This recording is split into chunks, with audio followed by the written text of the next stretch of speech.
అనాదికాలంలో దేవతల లోకం, దివ్యకాంతివనం అనే ఒక పవిత్ర స్థలం ఉండేది. అక్కడ దేవతలు తమ శక్తులను సంరక్షించుకునే ఒక మహాశక్తివంతమైన వస్తువు ఉండేది, అదే మాయాముత్యం.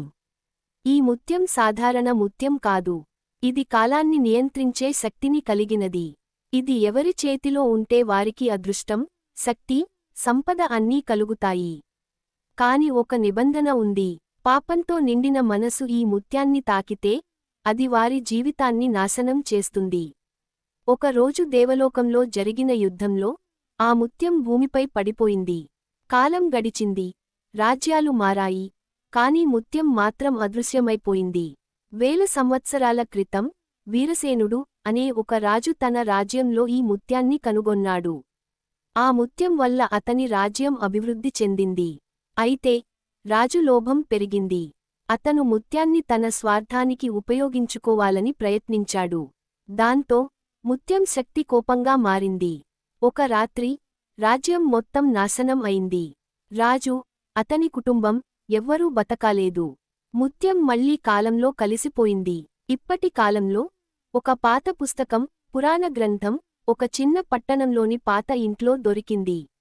ఆ పుస్తకాన్ని చదివినవాడు రాఘవ్. రాఘవ్ ఒక సాధారణ మనిషి కాదు. అతనిలో ఒక చీకటి ఉంది. అతను కోపంతో, హింసతో నిండిన వ్యక్తి. అతని మనసులో ఎప్పుడూ ఒక ప్రశ్న: ఎందుకు నాకు అదృష్టం రావడం లేదు? ఒక రోజు అతను ఆ పుస్తకాన్ని ఓపెన్ చేశాడు. అందులో ఇలా ఉంది: మాయా ముత్యం ఎవరికైతే దొరుకుతుందో వారి జీవితం మారుతుంది. కాని వారి మనసు శుద్ధంగా ఉండాలి.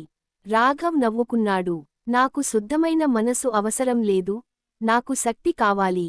పుస్తకంలో ఒక మ్యాప్ ఉంది. అది ఒక పాత అడవికి దారి చూపించింది. రాఘవ్ ఆ అడవికి వెళ్లాడు. అక్కడ ఒక పాత దేవాలయం ఉంది. అదే చోట మాయా ముత్యం మళ్లీ ప్రత్యక్షమైంది. అతను ముత్యాన్ని తాకగానే ఆకాశం మెరుపులతో నిండిపోయింది. గాలి గట్టిగా వీచింది. అతని కళ్లలో ఒక వింత వెలుగు కనిపించింది. ముత్యం అతనిని పరీక్షిస్తోంది. ముత్యం అతని గతాన్ని చూపించింది. అతను చేసిన ప్రతి చెడు పని, అతను నొప్పించిన ప్రతి మనిషి. రాఘవ్ మొదట భయపడ్డాడు. కాని వెంటనే కోపంగా మారాడు. నేను మారను, నాకు శక్తి కావాలి అని అరవడంతో ముత్యం చీకటిగా మారింది. అది అతని శరీరాన్ని ఆక్రమించడం ప్రారంభించింది. కొన్ని రోజులకు ఆ అడవిలో ఒక కొత్త కథ ప్రారంభమైంది. అక్కడ ఒక చీకటి మనిషి తిరుగుతున్నాడు. అతని కళ్లలో ముత్యం వెలుగు ఉంది. రాఘవ్ ఇక మనిషి కాదు, అతను మాయా ముత్యం యొక్క శాపం అయ్యాడు. రాఘవ్ ఇప్పుడు మనిషి కాదు, అతను ముత్యపు చీకటి గా మారిపోయాడు. అడవిలోకి వచ్చిన ప్రతి ఒక్కరికి ఒక వింత అనుభూతి. గాలి గట్టిగా వీచుతుంది, చెట్లు నడుస్తున్నట్టుగా అనిపిస్తుంది. మధ్యలో ఒక స్వరం: ముత్యం నాదే, దాన్ని ఎవరూ తీసుకోలేరు. గ్రామస్థులు ఆ అడవిని శాపితవనం అని పిలవడం మొదలుపెట్టారు. ఆ గ్రామంలో ఒక యువకుడు ఆదిత్య. ఆదిత్య ఒక సాధారణ అబ్బాయి కాదు. అతని తాత ఒకప్పుడు ఆ పాత పుస్తకం గురించి చెప్పేవాడు. ఒకరోజు అతని ఇంట్లో పాత బాక్స్లో అదే పుస్తకం కనిపించింది. రాఘవ్ చదివిన అదే గ్రంథం. అతను చదివాడు: మాయా ముత్యం చీకటిలో పడితే దాన్ని తిరిగి వెలుగులోకి తీసుకురాగలవాడు ఒకడే. అతని హృదయం స్వచ్ఛంగా ఉండాలి. ఆదిత్యకి అర్థమైంది, ఇది కేవలం ముత్యం కథ కాదు, ఇది ఒక పోరాటం. ఆదిత్య ఆ అడవిలోకి అడుగుపెట్టాడు. చుట్టూ పొగ, ఎక్కడ చూసినా చీకటి. అడుగులు వేసినప్పుడల్లా విచిత్రమైన శబ్దాలు. అతని ముందు రాఘవ్ ప్రత్యక్షమయ్యాడు. కళ్లలో ముత్యం వెలుగు, మాటల్లో చీకటి. ఇక్కడికి ఎందుకు వచ్చావు? రాఘవ్ గర్జించాడు. ఆదిత్య ధైర్యంగా చెప్పాడు: ముత్యాన్ని తిరిగి వెలుగులోకి తీసుకురావడానికి. రాఘవ్ తన చీకటి శక్తిని విడుదల చేశాడు. గాలి తుఫానుగా మారింది, నేల పగిలింది. కాని ఆదిత్యకు ఒక శక్తి ఉంది. అది కోపం కాదు, అది నమ్మకం. అతను తన కళ్లను మూసుకుని మనసులో ఒక మాట చెప్పుకున్నాడు: శక్తి కాదు, సత్యం గెలవాలి. ఆ కనుక ముత్యం ప్రకాశించింది. ముత్యం రాఘవ్ నుండి బయటకు రావడం మొదలుపెట్టింది. అతని శరీరం కదలలేకపోయింది. రాఘవ్ అరవడం మొదలుపెట్టాడు: నన్ను వదిలిపెట్టొద్దు, నేను ఇలా కావాలనుకోలేదు. ఆదిత్యకు అతనిపై జాలి వేసింది. అతను రాఘవ్ వైపు నడిచాడు. తన చెయ్యిని అతని మీద పెట్టాడు. మారడానికి ఇంకా సమయం ఉంది అని అన్నాడు. ఆ క్షణంలో ముత్యం పూర్తిగా వెలుగులోకి వచ్చింది.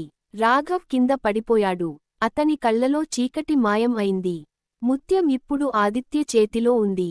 ఆదిత్య ముత్యాన్ని తీసుకుని దాన్ని మళ్లీ దేవతల స్థలానికి చేరవేశాడు. అడవి మళ్లీ ప్రశాంతమైంది. గ్రామం తిరిగి సంతోషంగా మారింది. రాఘవ్, అతను బ్రతికి ఉన్నాడు. కాని ఇప్పుడు ఒక కొత్త జీవితం మొదలుపెట్టాడు. ఆదిత్య మాయా ముత్యాన్ని దేవతల స్థలానికి చేరవేసిన తర్వాత ప్రపంచం మళ్లీ సాధారణంగా మారింది అనుకున్నారు అందరూ. కాని కొన్ని రాత్రుల తర్వాత ఆకాశంలో ఒక వింత కాంతి కనిపించడం ప్రారంభమైంది. నక్షత్రాలు ఒక్కొక్కటిగా మసకబారుతున్నాయి. చంద్రుడు చీకటిగా మారుతున్నాడు. ఆదిత్యకి అర్థమైంది, ముత్యం కథ ఇంకా పూర్తవలేదు.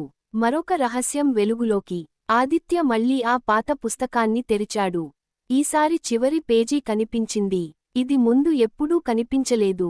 అందులో ఇలా ఉంది: మాయా ముత్యం ఒకటి కాదు, అది 3 భాగాలుగా విభజించబడింది. వెలుగు, చీకటి, మరియు శూన్యం. ఆదిత్య షాక్ అయ్యాడు. అంటే ఇంకా 2 ముత్యాలు ఉన్నాయా? పుస్తకం చెబుతోంది. శూన్య ముత్యం, అది సృష్టి మరియు నాశనం మధ్య ఉన్న శక్తి. ఇది ఎవరి చేతిలో పడితే అతను కాలాన్ని తిరగరాయగలడు. కాని దాన్ని కాపాడేది ఒక భయంకరమైన శక్తి, అనంత ఛాయ. ఒక రోజు ఆదిత్య ముందు ఒక అపరిచితుడు ప్రత్యక్షమయ్యాడు. అతని పేరు విరాట్. విరాట్ నవ్వుతూ అన్నాడు, నువ్వు ముత్యాన్ని రక్షించావు, కాని నాకు కావాల్సింది శూన్య ముత్యం. అతని కళ్లలో ఒక వింత శక్తి ఉంది. అతను సాధారణ మనిషి కాదు.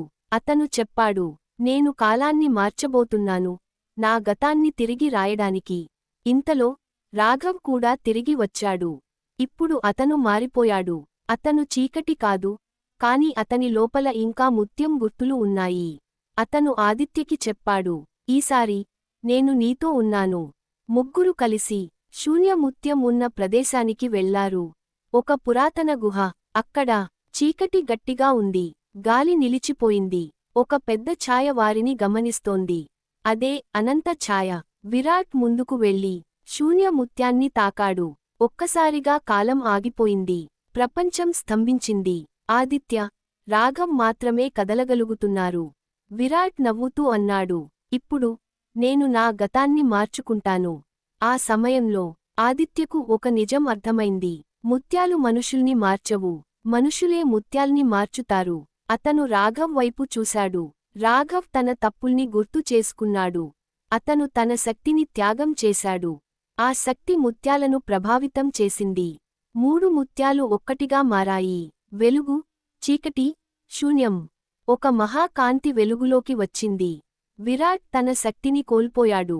అతను కూలిపోయాడు. కాలం మళ్లీ సాధారణమైంది. ముత్యాలు మళ్లీ దేవతల లోకానికి వెళ్ళిపోయాయి. ఈసారి శాశ్వతంగా. ఆదిత్య తన జీవితాన్ని సాధారణంగా కొనసాగించాడు. రాఘవ్ ఒక మంచి మనిషిగా మారాడు. విరాట్, అతను తన గతాన్ని మార్చలేకపోయాడు, కాని తన భవిష్యత్తును మార్చుకోవాలని నిర్ణయించుకున్నాడు.